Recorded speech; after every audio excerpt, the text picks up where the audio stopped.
Yeah.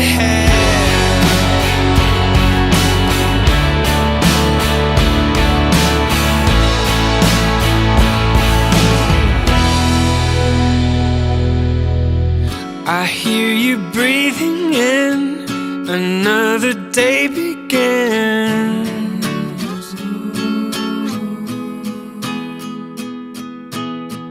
The stars are falling out, my dreams are fading now,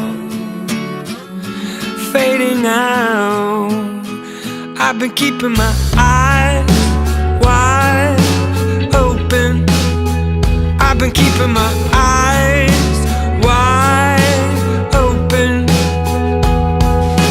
Oh, your love is a symphony all around me, running through me. Oh, your love is a melody underneath me, running to me.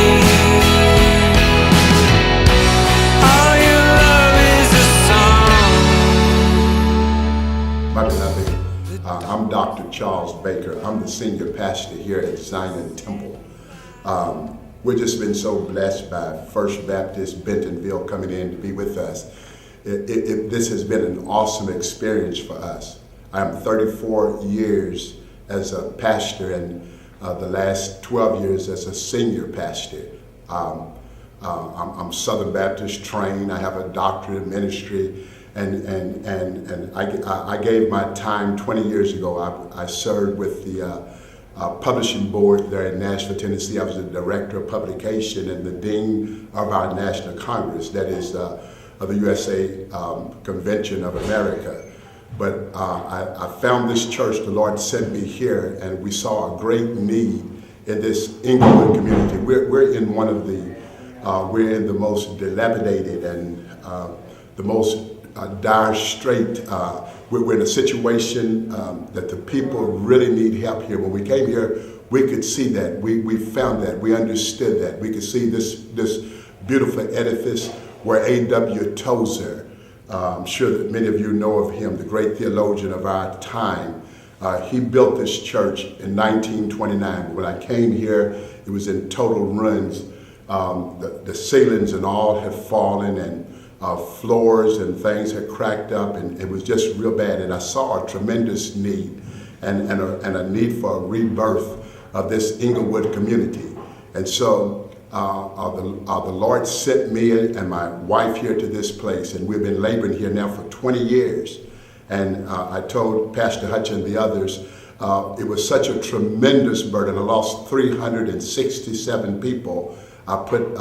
They've gone home to glory from this church in these last 20 years. We've been really overburdened with a lot of death, and the rebuilding and the regaining the new members has been an awesome feat.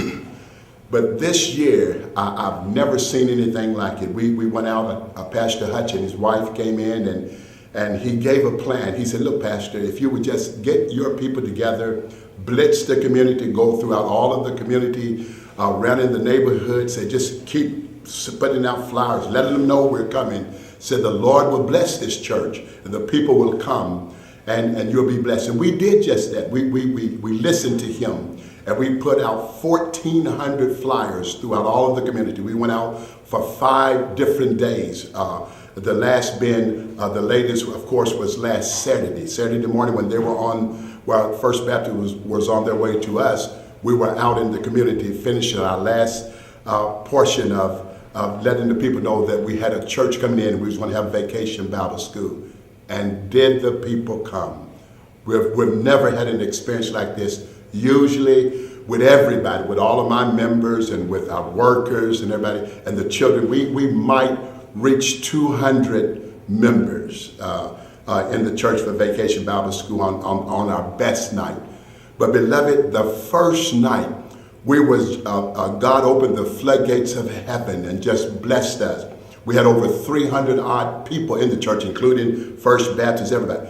But by the time last night, we ended up, our total count was 389. We had over 300 children from this community. And on the streets, we had a witnessing teams. We had 4 witnessing teams from First Baptist. And listen to me now. This community is so rough.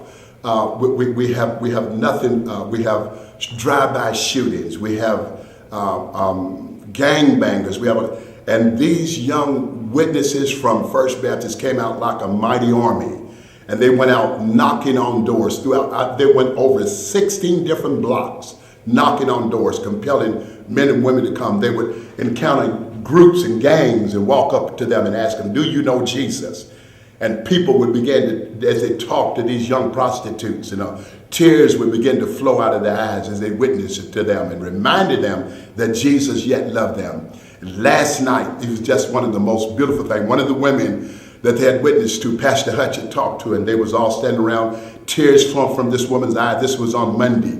And last night she showed up, gave her life to Christ, sit down with the group and ate.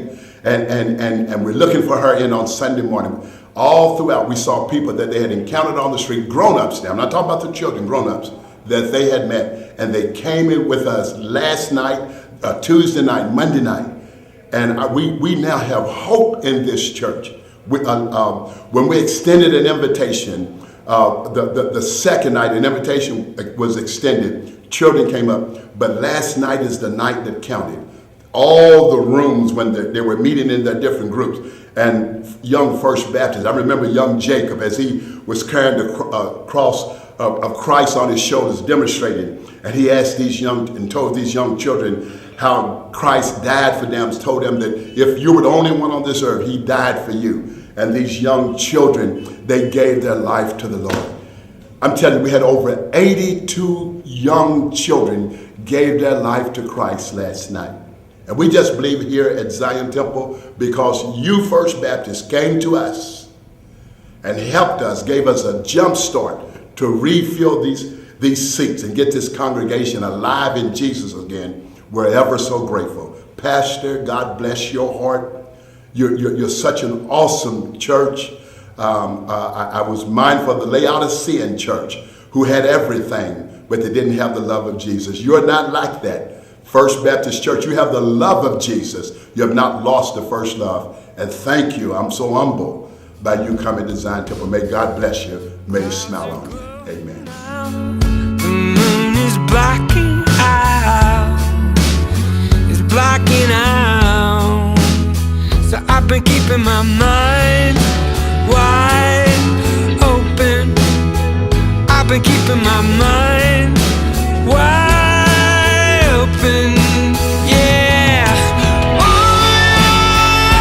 is a symphony all around me, running to me.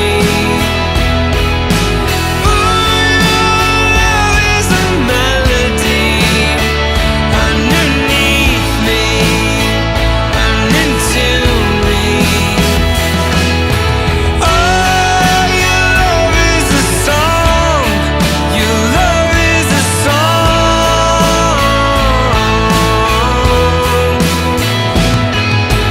Oh, your love is a song.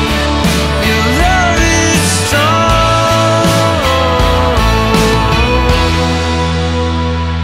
With my eyes wide open, I've got my eyes wide open.